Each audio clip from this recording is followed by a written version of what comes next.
What's good, everybody? It's Man Big Dumb coming live now to another TruPlayaz Podcast episode right in the middle of the Game 4 of the New York Yankees versus Blue Jays series. The Yankees are down 4-1. So we're going to do a little bit watch party as well as doing this podcast episode for you, bringing you live podcasting, recapping Week 5 of the NFL season, and talk a little bit about the Yankees comeback that led them to this game because they were facing the end of the season. And Aaron Judge has stepped up and hit a 3-run home run. And then Chisholm wins his go-ahead run. And then now we got this game right here. They're down 4-1 right now. However, Goldschmidt is on first base with one man out. And then we'll see what happens from here. You understand what I'm saying? We'll see what happens if they come back and do another miraculous comeback and close the deal. So, one second, guys. Let me just get this going for you. So yeah, let's get to it because let's talk about the Giants and the Jets. Both losses happen with both teams, and at the cause of it is turnovers, especially for both teams it was turnovers, and as far as the Jets go, the continuing missing tackles and penalties still is an issue with the New York Jets. But first, let's get to the Giants because I felt this was a game they should have won. The teams was equally matched. Both had rookie quarterbacks starting for the each team, and let's talk about it, guys. I'm definitely going to put in the link in the chat if you guys want to chat about the team because I am live. I'll answer your questions while we're live. 1 second.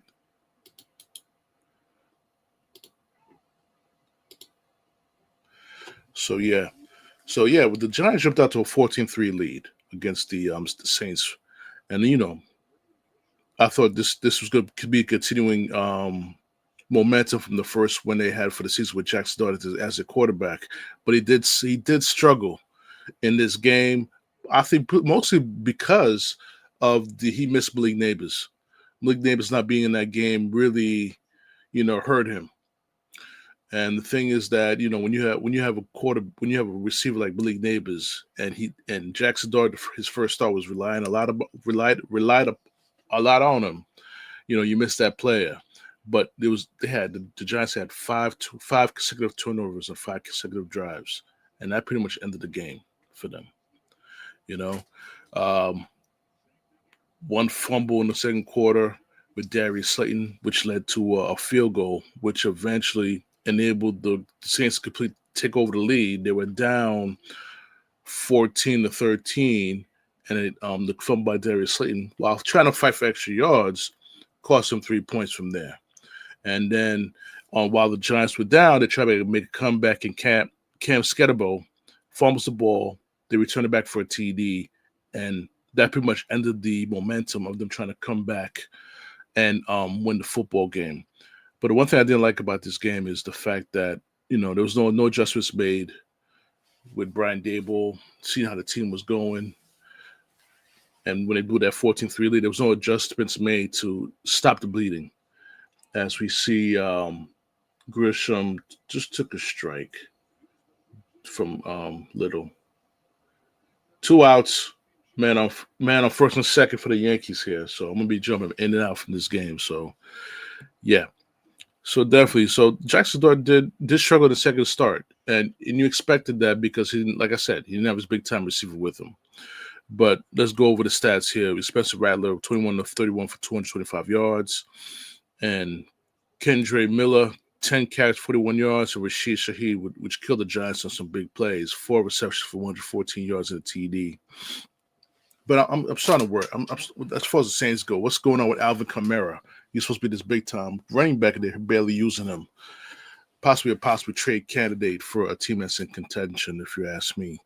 jaxsondart finished off with 21 of 40, 202 yards, 2 TDs, and 2 interceptions. He had 2 INTs and a fumble. But he did run the ball well. 7 carries for 55 yards. And camskattebo, who is now officially the featured back for the New York Giants, had 15 carries for 59 yards, but that big fumble in the fourth quarter when they were trying to make a comeback really cost him the game, cost him the opportunity to make a comeback. did have 6 receptions for 45 yards. And, that's pretty much it. There's nothing else. This wasn't no top performance from the New York Giants, from the New York Giants standpoint. So as the inning just ended with the New York Yankees, they're going into the top of the 8th. Let's see what happens, guys. Let's see what happens. So now let's get to the New York Jets. I'm going to attack a lot of Jet fans with this podcast, because as we spoke about it with Matthew, we spoke with Matthew on Monday, which will be back Monday again. We'll do another part 2 to our episode from Monday. But like I said, another bad performance from the Jets. Missed tackles, penalties, and for some reason, this offensive line, which should have been improved, it's not good right now. It's not giving Fields time to pass. They do a good job running the football, but when it comes to passing downs, this offensive line can't even handle simple stunts. And I didn't believe they would be this bad without AVT, but Tippmann is just not the man at the guard position right now.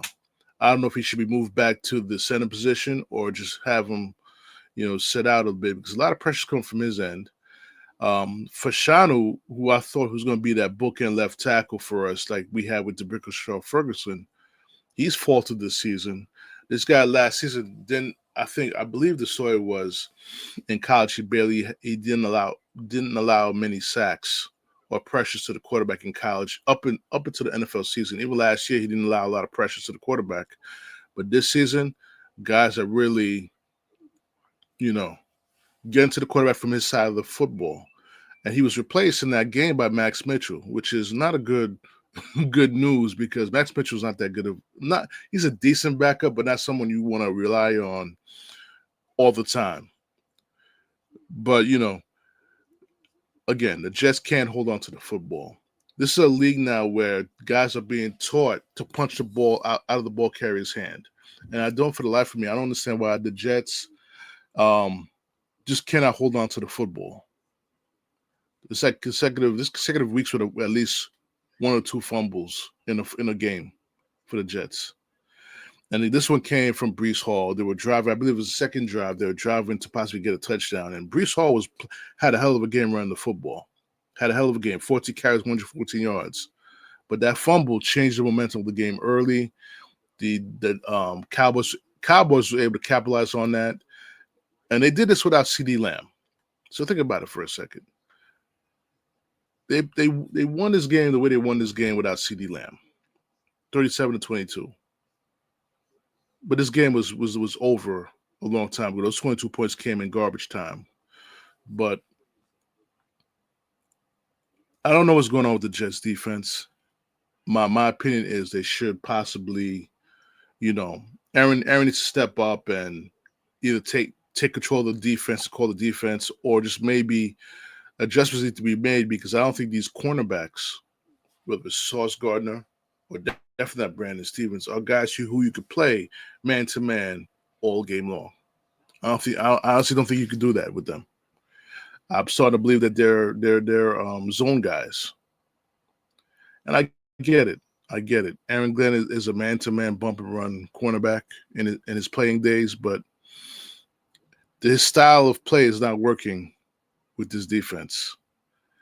They don't even have a pass rush anymore. I haven't heard Will McDonald's name in like 3 games. Quentin Williams, you pay him a lot of money. We haven't heard his name in a couple of games. And those things have to be fixed, because this time last year, this team was 2-3. Defense is still in the top 10 defense. Still a top 10 defense. This year, you're 0-5. No turnovers. As Aaron Judge made a catch and a player tagged to third base. The Torontobluejays are in a position to stretch this lead out to make it 5-1. They got a man on third base with 1 out. Yeah. But you're 0-5, and this team has not had a turnover at all this season. After 5 games, I don't want to be revisionist history, but maybe You needed CJ Moses still on this team. Maybe you just need that. Need that veteran leadership in the linebacking core because Sherwood, for me, he has done nothing impressive this season. For him to get warrant that type of contract. I'm just being honest with you guys. He has done nothing to warrant that contract. Quincy Williams has not played. He's going to be out for a couple of more weeks. So the Jets on the defensive side of the football are in trouble. They really are in trouble. And I think the Uso, I forgot his name, Mayu, whatever his name is, he's the Uso. He's also got injured during that game also. So their linebacker core is thin right now. But hopefully this week against the Broncos in London, you get Jermaine Johnson back, maybe help the pass rush out a little bit. But the thing about the Jets is it's not just the pass rush, it's the run defense, as the Blue Jays just stretched lead 5-1. All right, so they really need to stop the bleeding, stop the run. That's the key. So at least get some third and longs. Now you can pin your ears back and let this pass rush get to the quarterback, because that's the only hope. Because the secondary is not that good. Safety position, cornerback position, they're just not playing well. But the one thing I'm glad is that the team is still backing up the head coach. This is a tough draw. But however, Aaron, as a fan of the New York Jets and a fan when you were playing as a cornerback, these fans are getting impatient. Okay, I don't know if it's because of your skin color or what have you, but they're already calling for your job. 5 games in. I don't know why. I get it. They were last year. They were 2-3, and this year they won 5. But this Jets defense has a tough time getting turnovers. Period. It's been like this for the past 3-4 years, and the years other than this year, they were a top 10 defense without getting a lot of turnovers. So, I mean, they got to figure that out. They need to hold on to the football, stop turning the ball over. They got to protect the quarterback, because Denver this Sunday they're not playing. They're not playing. That defense is good, and they're going to get to Justin Fields in London. But we'll see what happens. Hopefully they'll turn around and get a win, and we can just quiet the storm. Because the New York Jet fans in these Facebook groups are calling for your head, which is unfair. There's a lot of things that Aaron needs to clean up in that locker room, and maybe he needs to change more players. I don't think he has the players he needs to run his defensive system. Each person has a different defensive system. Robert Saleh, Jeff Ulbrich ran the cover 3 zone defense. That was a staple with the 49ers when they were with the 49ers. Aaron Glenn is more man-to-man, bump and run, 4-3 type of guy. However, due to the fact that this team can't stop the run, maybe you should consider, I know we're thin at linebacker, but maybe just maybe may have to switch that up to a 3-4. Especially when Quincy comes back, switch that up to the 3-4, make him a feature pass rusher on the outside. I think you probably could even unleash Will McDonald if you switch over to the 3-4. But even Jermaine Johnson, unleash him by going to that alignment and play more zone. That's something that Aaron Glenn has experience with. He has experience playing in a 3-4 defense. I don't know if he has experience so if you have experience playing in the 3-4 defense, you could definitely coach it, in my opinion. And that's something that he has to consider. His job is on. I'm not saying his job shouldn't be on the line, but when fans start to yell and scream for your job 5 games in, it has a lot of fire under your butt and correct the things that's not being fixed, the penalties, and holding on to the football. That's important. That's going to help you win games. You got to win the turnover battle. If you want to win easy, you got to win the turnover battle. Got to win the turnover battle, guys. So we're gonna end with that, with the Jets' performance. Oh, we're gonna go back to the Giants. They're playing tomorrow against the Eagles. Saquon Barkley comes back as the Super Bowl champion to the Meadowlands. It's gonna be a big game tomorrow for the Giants. Short week. It's gonna be a tough game for them. But let's root for the Giants. But the Eagles are a pissed off team. They blew a lead against the Denver Broncos that they should have never lost. So they're gonna be a little bit of an angry team. So let's see what's gonna happen tomorrow night. I'm praying for you, Giants, because it could be bad. So on that note, let's talk about the controversy with Eric Dickerson and the Bad Bunny situation. Eric Dickerson I don't know if he was tone deaf or was sleeping through a history class or what have you. He's telling Bad Bunny to go back to his country. Puerto Rico is a commonwealth of the United States. They are U.S. citizens, Eric. And I just wish you educate yourself about that first before you come out and make comments. And the worst part is he doubled down on what he said. I said, you can't double down on something that's wrong. You're wrong. Think about it. Think about it, guys. Bad Bunny has sacrificed tons of money from not touring in the United States. The reason being that there's a threat of ICE coming into his concerts and deporting people.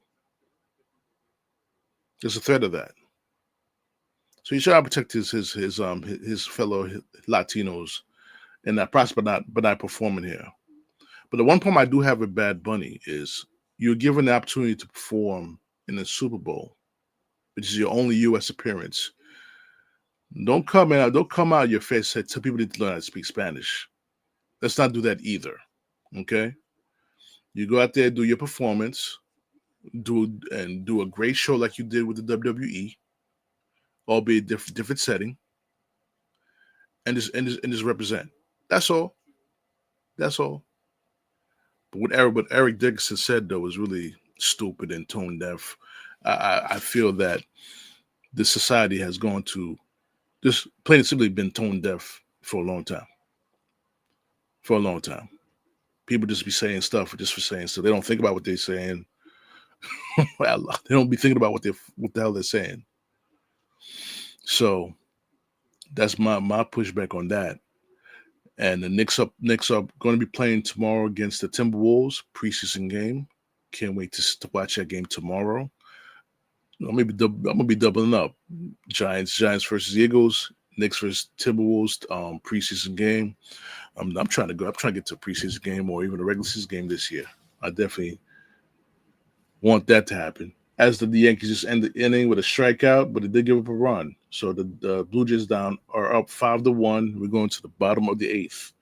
So prayers for you Yankee fans, because it almost looked like you guys are about 6 outs away from your season ending, enjoying the Mets on vacation in Cancun. I'm not trying to laugh at you guys, but you guys made it further than my team went to, so I got to give you guys some props. So on that note, ladies and gentlemen, I'm going to end this podcast because we're right in the middle of Major League Baseball playoffs. So on that note, I'm going to see you guys Monday. Me and Matthew will be back on Monday. We'll be doing part 2 on why the Mets did not make the playoffs. And also we'll go into more what changes they need to ensure that they get back into the playoffs and go and win the World Series.